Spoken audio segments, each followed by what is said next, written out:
से प्रेम रखता है, ओ आज्ञा पालन करता है, जो तुझे बनाता है वो फल दे।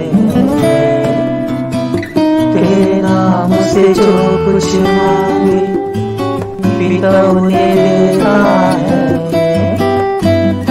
जो तेरी गवाही देता है उसके तू संग रहता है। यीशु तो सदा जीवित है, तेरे संग में भी सदा जीवित हो। यीशु तो स्वर्ग में सोनी है,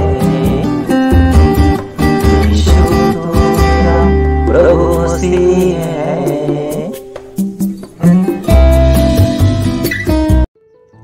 सृष्टिकर्ता, सर्वशक्तिमान, सर्वाधिकारी, परम पवित्र तेजोमय परमेश्वर पिता का, राजाओं का राजा, प्रभु का प्रभु, ईश्वर का ईश्वर, प्रभु यीशु मसीह के नाम से मैं स्तुति और धन्यवाद करता हूँ।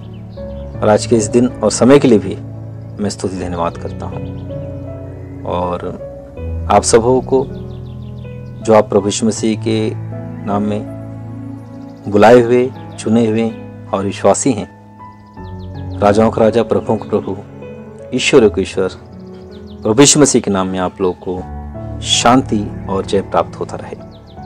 तो मैं आप लोग से जो ये स्वागत शब्द कह रहा हूँ, ये कोई विचित्र बात नहीं कह रहा हूँ। परमेश्वर की ओर से जो आप लोग के लिए है वही मैं कह रहा हूँ। यूहन्ना 14 अध्याय का 27 वचन, प्रकाशित वाक्य 17 अध्याय का 14 वचन आप पढ़ेंगे तो जानेंगे ये वचन आप लोग के लिए है। जब हम शालोम कहते हैं तो शालोम का मतलब यही है, आप लोग को शांति मिले, शांति मिलती रहे। प्रभु यीशु मसीह के जी उठने के बाद तो अपने लोगों से जो प्रभु यीशु मसीह ने पहला संबोधन किए वही है शालोम। और एबनेजरी जब हम कहते हैं, यहाँ तक परमेश्वर ने हमारी सहायता की, हमें जय दिया, तो यही बात तो है प्रकाशित वाक्य के 17 अध्याय के 14 वचन में। तो मैं dear friends, brothers and sisters, आप लोगों से मैं आप लोग के सामने इस रिजरेक्शन टाइटल के माध्यम से अब मैं संदेश लाता रहूँगा। इस में प्रश्नोत्तर होंगे और समस्या का समाधान होगा। कुछ रियल टॉपिक्स भी होंगे जो आत्मिक जीवन से और बाइबल से संबंधित होंगे।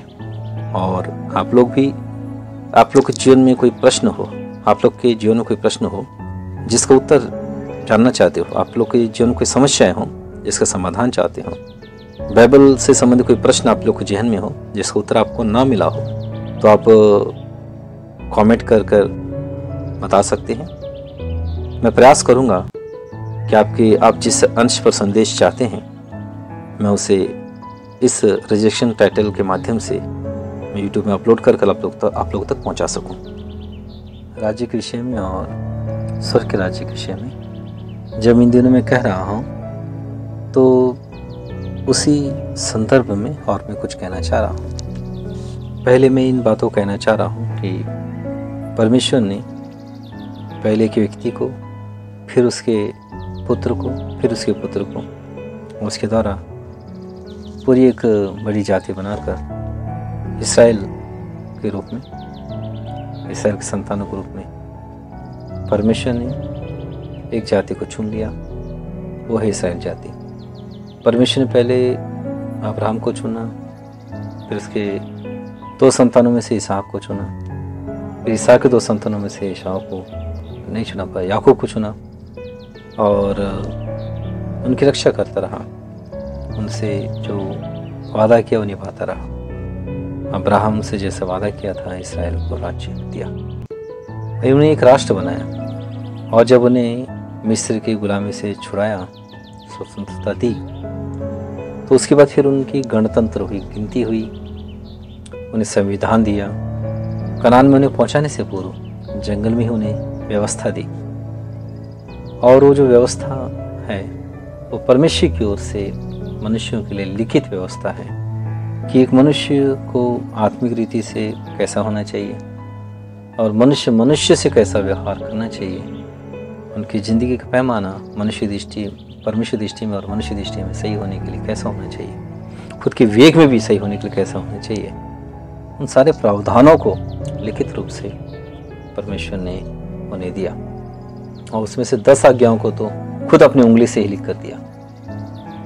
और फिर वो बाद में कनान में जाकर वो इस्राएली राष्ट्र हुए।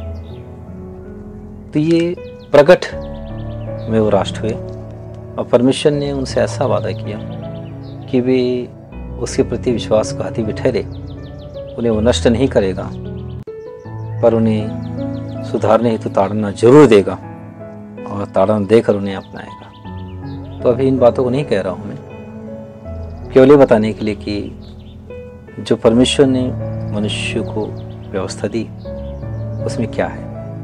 उसमें आत्मिक पैमाना है, उसमें नैतिक पैमाने हैं, उसमें मित्रता भाव कि एक इंसान कैसा होना चाहिए, एक परिवार कैसा हो, भाई बहन, पति पत्नी, और एक सभ्य समाज का पैमाना कैसा होना चाहिए, उन सारी बातों का जिक्र है। कोई इसे जानना चाहे तो बाइबल में की आरंभिक, पुराने नियम की आरंभिक 5 पुस्तकों को, उत्पत्ति, निर्गमन, लय व्यवस्था, गिनती और व्यवस्था विवरण पढ़कर जान सकते हैं। और यही बाइबल भविष्य में बहुत से देशों का संविधान को बनाने के लिए आधारभूत पुस्तक ठहरा। हमारे इंडिया देश में भी जो संविधान बना, जिसे संविधान का रचयिता डॉक्टर अंबेडकर, वो खुद इंग्लैंड में जाकर वकालत की पढ़ाई किए थे, वकील हैं, और उन्होंने बाइबल अच्छी रीति से पढ़ी थी। और यहाँ तक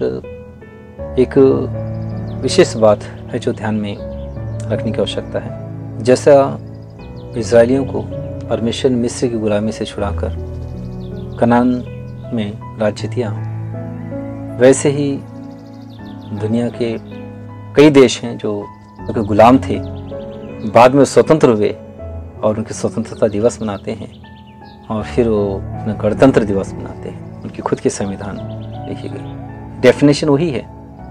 तो इससे पता चलता है कि सारी दुनिया पर एक परमेश्वर है जो राज्य करता है, वो बाइबल का ही परमेश्वर है। जो डेफिनेशन इजरायलियों के छुटकारे के लिए था, तो प्रकट में जब देश बने और देशों के छुटकारे का भी नियम ऐसे ठहरा।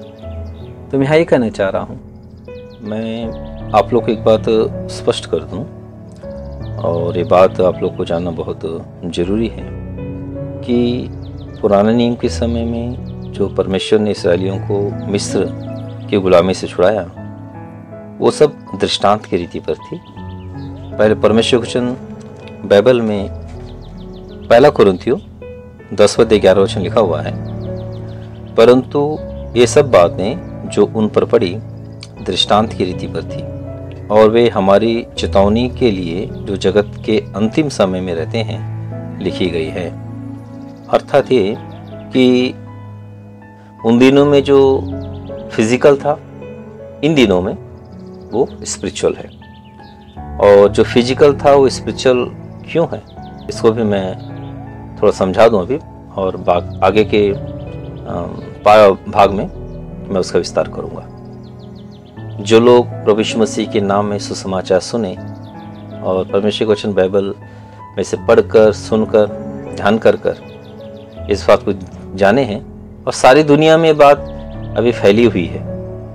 कोई डायरेक्टली मानते हैं इसे, कोई इनडायरेक्टली मानते हैं, पर इस सच्चाई को अभी सब मानने लगे हैं कि मनुष्य कहने से शरीर नहीं, मनुष्य कहने से आत्मा है, और एक दिन आत्मा शरीर से अलग हो जाता है, और यही आत्मा परमेश्वर के सामने एक दिन खड़ा होगा।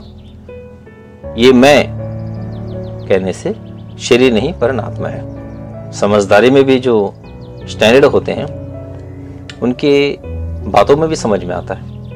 ये मेरा परिवार, ये मेरा घर जैसे कहते हैं, वैसे शरीर को भी ये मेरा शरीर कहते हैं। अगर शरीर ही मैं होता तो फिर ये मेरा शरीर नहीं बोला जाता, ये मेरा शरीर कहने से मतलब कहने वाला आत्मा है। तो इस आत्मा के लिए ही छुटकारे की आवश्यकता है। अब रही बात और देशों में कि जो भी जाति समीकरण बनते हैं उस विषय में भी नए नियम में लिखा हुआ है, जाति पर जाति, राज्य पर राज्य क्या करेंगे और भविष्य में आर्थिक स्थिति क्या होगी। आर्थिक रीति से, जाति समीकरण रीति से, सुविधाओं के अनुसार और देशों की खूबियाँ हैं। तो मैं यहाँ ये कहना चाह रहा हूँ कि वर्ल्ड में क्रिश्चियनों की संख्या कितनी है, मुस्लिमों की संख्या कितनी है, हिंदुओं की संख्या कितनी है या नास्तिकों की संख्या कितनी है, इस पर आधारित नहीं है परमेश्वर का राज्य या स्वर्ग का राज्य। मैं यहाँ पर स्पष्ट कर दूं कि परमेश्वर के जो नज़रिया है, जिस नज़रिए से समझने का प्रयास करने से सारी बातें सही रीति समझ में आएंगी, वैसे ही समझने की आवश्यकता है। तो बाइबल के नज़रिए से या परमेश्वर के नज़रिए से या प्रोफेटिक लैंग्वेज में दुनिया को 4 भागों में बांटा जा सकता है, चाहे वो स्त्री पुरुष हो, लड़का लड़की हो, चाहे कोई भी हो। एक वर्ग जिसके विषय बाइबल कहता है स्त्री, दूसरा वर्ग कन्या, तीसरा वैश्या, चौथा नपुंसक। तो बाइबल में स्त्री इस्राएल के विषय में कहा गया। पुराने नियम में अगर पढ़ के देखेंगे भविष्यवक्ता पुस्तकों में बात मिलती है कि इस्राएल को परमेश्वर अपनी पत्नी कहता है और अपने आप को इस्राएल का पति कहता है। ये रूपक अलंकार के रूप में है। सही में इस्राएल परमेश्वर की पत्नी है। परमेश्वर सचमुच में फिजिकली पति है ऐसा नहीं है। किसी बात को मुहावरों के द्वारा या दृष्टांत के द्वारा समझाया जाता है, तो समझाने के लिए या समझने के लिए ये अलंकार है, ये रूपक अलंकार के रूप में है। और वैसे ही बाइबल में जो कन्या करके जो लिखा हुआ है वो कलीसिया के लिए है। प्रभु यीशु मसीह के नाम में जो उद्धार पाए हुए जो लोग हैं, जिन्हें प्रभु यीशु मसीह अपने दूसरे आगमन में आकर उठा ले जाएंगे, जिसमें हम सब उद्धार पाए हुए लोग शामिल हैं, चाहे वो पुरुष हो चाहे स्त्री हो। बाइबल के अनुसार कन्या कलीसिया को कहा गया है। और वैश्य अर्थात वो जिसका कोई एक पति नहीं होता, अर्थात वे लोग जो सृष्टि के उपासक, मूर्ति पूजक, पत्थरों के उपासक, प्राणियों के उपासक, जिनके पास कहने के लिए लाखों करोड़ों देवी देवता है करके जो कहते हैं, वे बिब्लिकल भाषा में, प्रोफेटिक लैंग्वेज में, बाइबल के हिसाब से वो वैश्य के कैटेगरी में आते हैं। देखिए यहाँ पर रूपक अलंकार के रूप में है, तो इसे वैसे समझने की आवश्यकता है, तभी ये बात समझ में आएगी। और नपुंसक अर्थात वो जो नास्तिक हैं, जो कहते हैं कि किसी को उपासना नहीं करते, परमेश्वर को मानते ही नहीं, जो कहते हैं कि हम नास्तिक हैं, वे नपुंसक हैं। तो ऐसे समय में मेरे हिसाब से बाइबल में कोई मुझे रेफरेंस इसका याद नहीं है, पर मैं आत्मिक अंडरस्टैंडिंग के माध्यम से कह रहा हूँ। ये चौथा कैटेगरी है। तो दुनिया के लिए 4 कैटेगरी में लोग जो हैं उनके साथ क्या क्या होगा, या परमेश्वर उनके साथ कैसे कैसे व्यवहार करेगा, भविष्य में क्या कुछ उनके साथ घटेगा, या परमेश्वर इनके साथ क्या व्यवहार करेगा, ये बाइबल में बड़ा स्पष्ट लिखा हुआ है। कुछ तो स्पष्ट भाषा में, कुछ तो दृष्टांत के रूप में, कुछ प्रकाशन के रूप में, जिसे आप लोग पढ़कर जान सकते हैं। पुराने नियम में भविष्यवक्ता पुस्तक पढ़ेंगे, इस्राएल के विषय में साफ साफ लिखा हुआ है। नए नियम में कलीसिया के विषय में साफ साफ लिखा हुआ है। और वे लोग जो परमेश्वर की नहीं, पर सृष्टि की, प्राणियों की, जीवराशियों की उपासना करते हैं, जो एक की उपासना नहीं करते, कईयों की उपासना में लिप्त रहते हैं, उनके विषय में क्या क्या होगा, यह भी बाइबल में कुछ तो स्पष्ट रीति से, कुछ तो प्रकाशन के रूप में लिखा हुआ है, प्रकाशित वाक्य में विशेष करके। और वैसे ही नास्तिकों के विषय में भी कि वो भविष्य में कैसे क्या करेंगे और परमेश्वर उनके साथ क्या व्यवहार करेगा।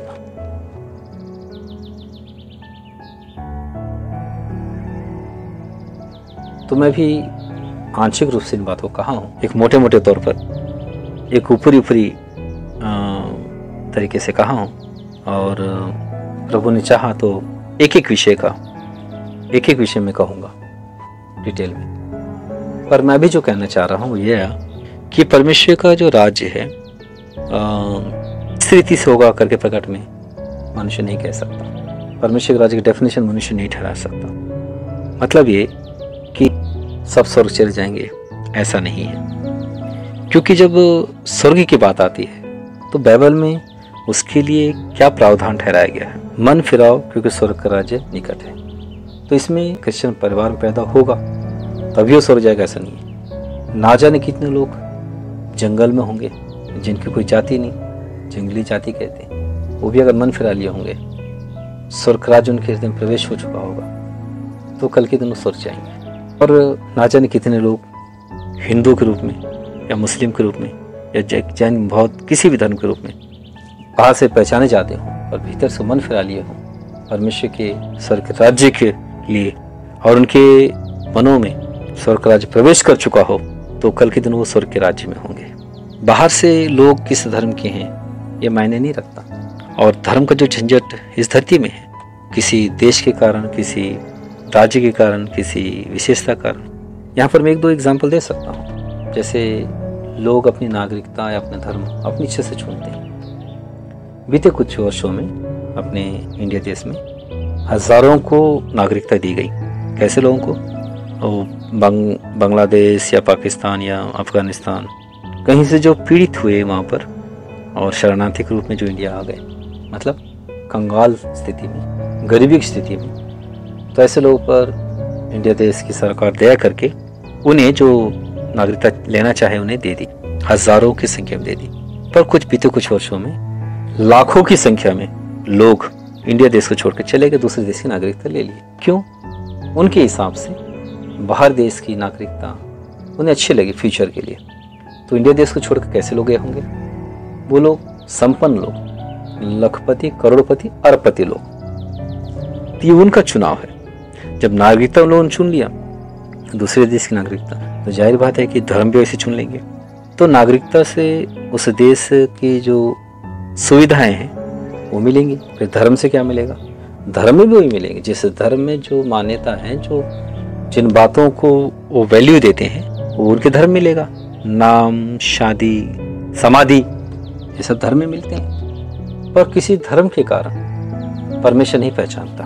धर्म के एंगल से मनुष्य पहचानते हैं। उनके राशन कार्ड होते हैं, आधार कार्ड होते हैं, पहचान पत्र बनते हैं। मनुष्य पहचानता है, पर मनुष्य बाहर का रूप देखता है, परमेश्वर भीतर देखता है। पहला शमूएल की पुस्तक 16 अध्याय का 7वां वचन में लिखा हुआ है कि यहोवा का देखना मनुष्य का आशा नहीं है। मनुष्य तो बाहर का रूप देखता है, परंतु यहोवा की दृष्टि मन पर रहती है। तो परमेश्वर मन को देखता है।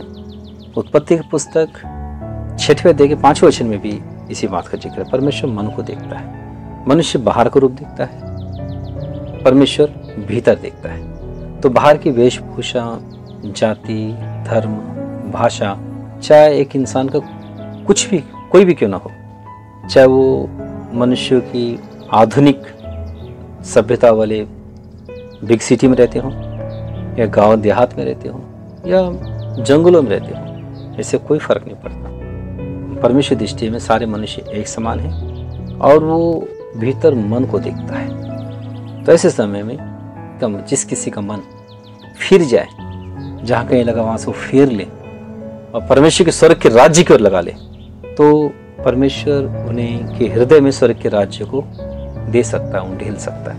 मैं इस बात को यहाँ क्लियर कर दूं, कल स्वर्ग कौन जाएगा बोलने से, वो व्यक्ति स्वर्ग जाएगा जिसके मन में, हृदय में आज स्वर्ग है।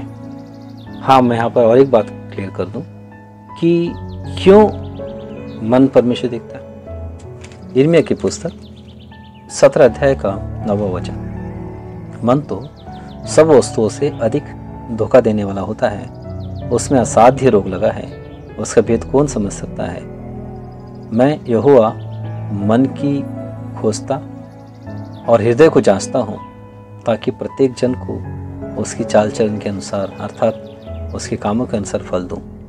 तो परमेश्वर जो है मन को ध्यान में रखकर कि किसका मन कैसा है, किसका मन परमेश्वर पर लगा है, किसका मन और कहीं लगा है, उसी पर देखता रहता है। जब किसी का मन जहाँ कहीं भी लगा हो वहाँ से वो हटाकर परमेश्वर पर, परमेश्वर के राज्य पर लगा ले, परमेश्वर के राज्य पर लगा ले, तो परमेश्वर उससे प्रसन्न होता है और उनके मन में वो स्वर्ग का राज्य को ढेल देता है। क्यों बोलने से ध्यान देने की आवश्यकता है।